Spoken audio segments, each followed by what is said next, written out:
The media has been accused of scaremongering over Fonterra's botulism crisis. This comes hard on the heels of outrage over the Henry inquiry infringements on the media's privacy, though the media seems happy to infringe on the privacy of others. One man who has been at the centre of his own media storm, which ultimately cost him his job, is the former CEO of the Employers and Manufacturers Association, Alasdair Thompson. So tonight on Nzone Now we ask him, do we get the media that we deserve?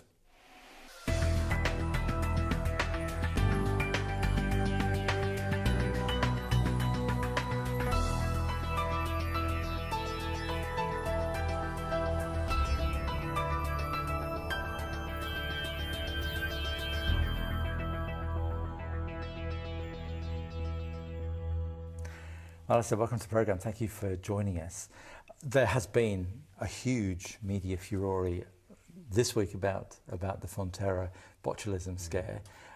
Last couple of weeks it's been about GCSB.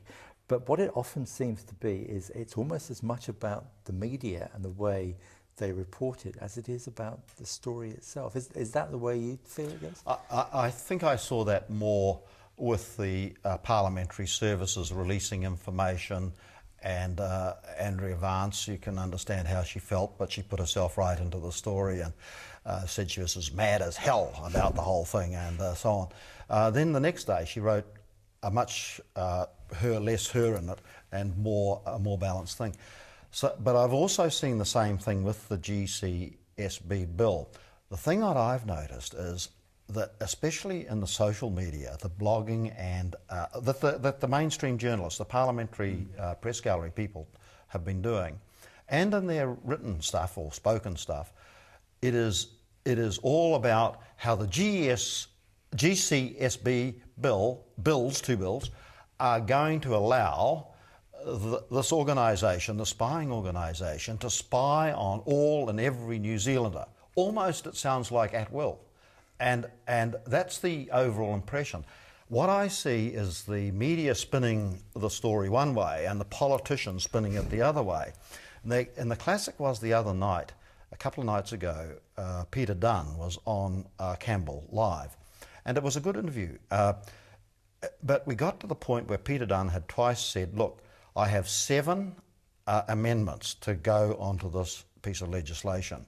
They fix every single issue that was raised by all of those, many, including Mr. .com, in the submissions that the Prime Minister chaired and heard all those submissions. And I thought, wow, I was doubtful, especially on what I'd heard and seen in the media. I thought, this can't be true. Why? Now, I thought, as a person who is interested, and I do care, and I have been following the thing closely, I thought, oh, great, John Campbell will ask, so what are your 7 proposed amendments, simply, Peter, and why do they fix all of the concerns? How does that work? Well, what happened was John Campbell looked sceptical, looked at him and said, oh, well, thank you very much, Peter, for coming on the program. Thank you, that's good of you. I thought, I still don't know, but so then I started researching, and I found section 14 of the legislation as already amended, and we've got Dunn's amendments to come, saying that the GCSB may not gather all information, can't spy. Basically it says it cannot spy on any New Zealander or New Zealand resident. Now I'll add my words, without just cause, or without probable cause, as the Americans would say. In other words, they've got to suspect or have reason to believe you're conducting some sort of criminal activity, and especially a criminal activity that might involve national security. And they've got to go and present that and get a warrant. And if they've got the warrant, then they can spy on us. Now, the GCSB bill that was passed into law by Labor, back in I think about 2002, somewhere there, we found faulty because it apparently allowed, or maybe it didn't, and nobody's absolutely sure, 88 New Zealanders to be spied on, including Mr. .com. So the government wants to fix that up. How's it fixing it up? Is it to allow people to be spied on easily, or is it to make sure that if they are spied on, there are checks and balances in place? Now, I don't think we've got the full answer to that yet. So is it that the media is not asking the right questions, or is it too busy following its own agenda? I don't think it's telling any lies. But I don't think it is giving us sufficient, clear information. But let's not just blame the media. Let's also look at the role of the Prime Minister. It's his department. He is responsible for this. The Prime Minister should be clearly out there explaining to New Zealanders what this bill will do, why it fixes up the thing that we found wrong with the bill, the legislation Labor put in, and what he's trying to do to fix it up. And okay, then if it's been changed because people were saying, oh no, you've made it too easy for us to be spied on, which I think was the case. And now you've done some amendments and Mr Dunn's going to try and get some more amendments, or has got some agreement. We need to know as this develops. And it's almost like, the President of the United States every now and again goes on national television. Now you can choose to watch him or not, but he goes on national television over something that's really important and speaks to the nation. Now, this sort of legislation, constitutionally, there's no requirement for this, but it's always thought that you should try and get a very big majority to pass this sort of legislation. And in the past, the two main parties have talked a lot about it, and they've worked together on it. And while they might divide over certain clauses and so on, they generally work on something like this to pass together. Here we've got strict party lines, National and Dunn versus everybody else. And it's like, it's very unpopular. The GCSB legislation, which we've had for a long time and has only been changed, but when I say only, I don't mean to downstate how important that change is, but it's been racked up, and everybody thinks, what I want to know, national security is important. What I want to know is that I cannot be spied upon just because somebody wants to, or just because they like to, or for political reasons, that nobody can be spied upon if they're a New Zealander or live in New Zealand, resident here, unless there is some very good reason and unless they've gone for a warrant. And I'd even make it tougher. I'd say not only do you have to have the Prime Minister's approval, but you have to have the Justice Minister's approval, and I would throw in somebody from Justice, the Chief Justice as well. The government is responsible, the Prime Minister is responsible, so he must be there. I think if the Justice Minister would be there, that's another check. Put the Chief Justice in as well. And then we know that only if there is real need for you to be spied on, you're spied upon. But I think that's what is, they're not going to put the threesome in there, but I think that you're going to have a warrant before you can be spied on. That's the way I figured it out. But mainstream parliamentary media, parliamentary press media, haven't been much help to me. I've had to do my own research. And by the way, if I've got it wrong, it's because I've read some stuff that is wrong. Yeah. So, as far as the media are concerned, you had your own run-in with the media, which turned out to be, for you, a life-changing experience. Yes. You ended up leaving a very high-profile job. Yes. I interviewed you a dozen times when you were at the EMA. Did it feel to you then that the media were in a sort of, I've heard the word feeding frenzy. Yeah. Did that? Look, I won't go into too much of it, but let me say this, that I have been in public life for about 30 years, including about 12 and a half years at the EMA. And in all of those years, I was never misquoted, misrepresented, I was almost always when I was interviewed, it was never a walk in the park. I got the tough questions, but that's the job. And, media people themselves have said to me, and I had a good record of dealing with tough questions with the media. On that occasion, I was in a mess myself. You'll read about that in a book I've got coming out later this year, called Life Changing, by the way.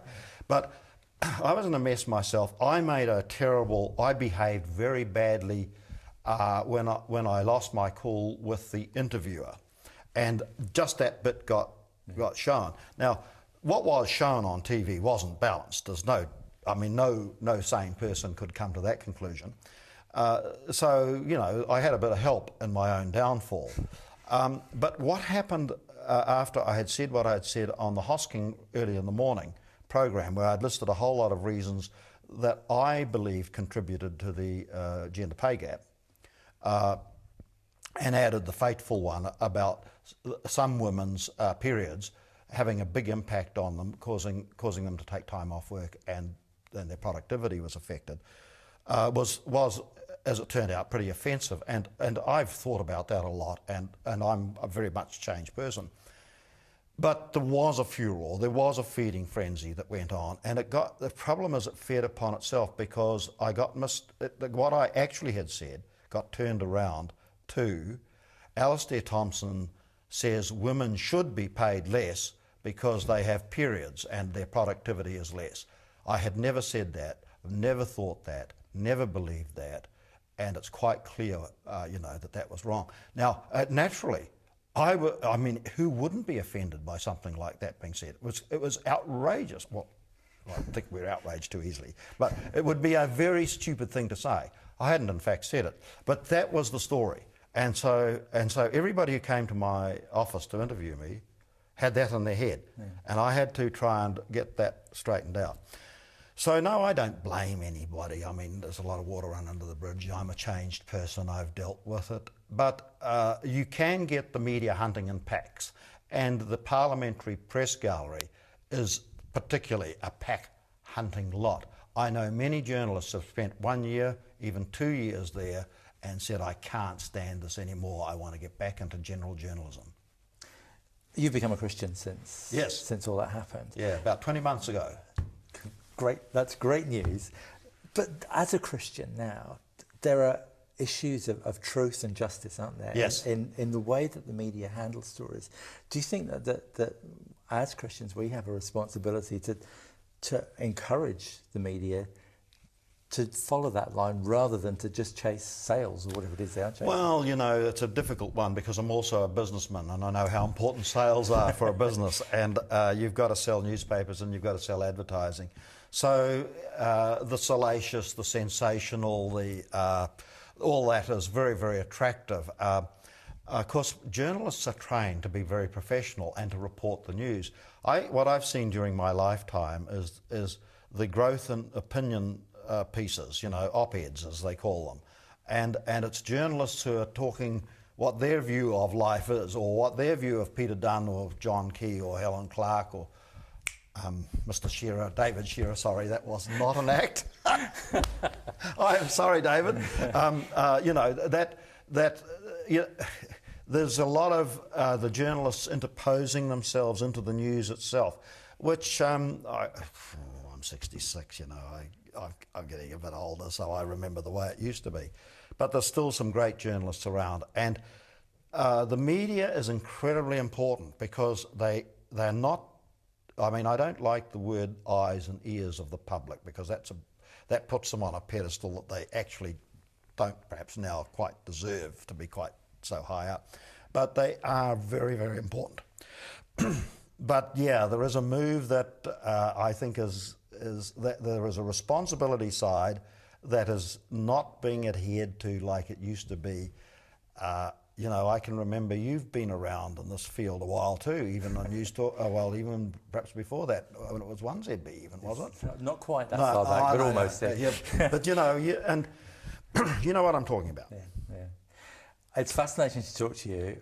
I think it's a subject that we'll probably return to in the future, but for now, Alasdair, thank you very much indeed for your time. That's a pleasure, Alan. And that's all we've got time for this week. Don't forget to check out our sister programme, Nzone Focus, which this week takes a look at whether we need a 4-year gap between our elections. In view of our discussion today, you might want to think about that. We also visit the Electoral Commission, but for now, from all of us, ka kite anō.